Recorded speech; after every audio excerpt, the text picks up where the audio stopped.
So you'll need a sharp knife, your pastel pencil, some sandpaper, 80 or 100 grit is absolutely fine, and a container for your shavings.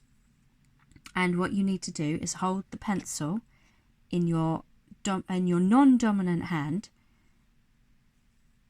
and have your thumb free, because your thumb is going to control the knife.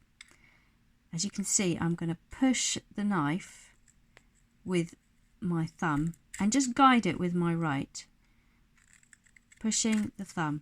Now what else I'm doing with this hand, with the knife, is I'm scooping like that. I don't know if you can see it. I'm scooping like that.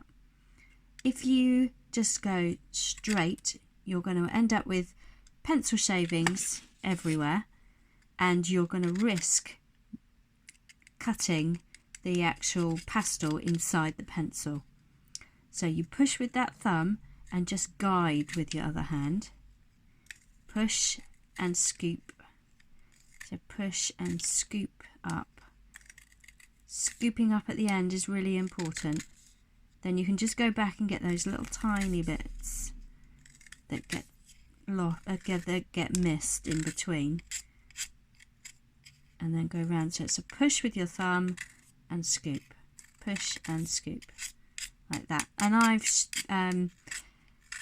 revealed quite a lot of the pastel there, as you can see, and that's a good thing, because the less you do, the more you do, the less you have to do it.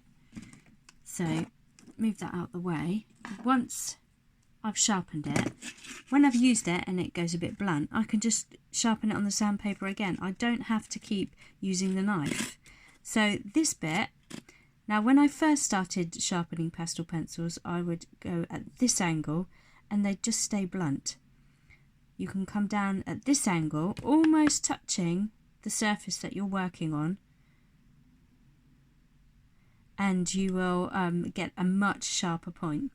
Just one note before I do this. This pencil, if you can see it there, get it in focus, there we go, has actually got quite a lot of sharp edges there. So if I was doing this for real, for my own work, I probably wouldn't do any of the sandpaper right now, and I'd just use those lovely edges that are on there. But I'm going to show you how to sharpen it.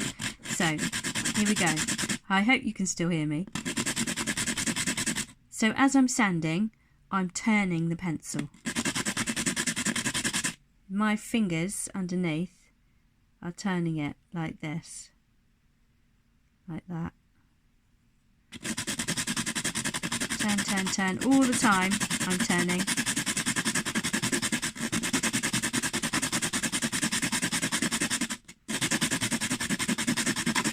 And you get a really sharp pencil. There, you could keep going. There we go. And then you need to give it a quick wipe with a cloth. There we go. And is it in focus? There we go. And all those pencil shaving, all the pastel pencil dust, you can collect and put it in a little container, and you can turn that into a pan pastel. I just need a little bit more in there, and I'll turn it into a pan pastel by adding, you can either add rubbing alcohol, or I understand you can use distilled water as well. I've not tried distilled water yet, but there's my darks container, and that's about ready to use now. So you won't be able to use this technique straight away. You will have to practice it, but if you follow those tips with the knife, so you're pushing with this thumb and scooping, so push and scoop, and then when you sand it, you've got to be almost parallel with the surface that you're working on to get it to get that sharp point, and then you'll be fine, and you'll find that you end up loving pastel pencil sharpening.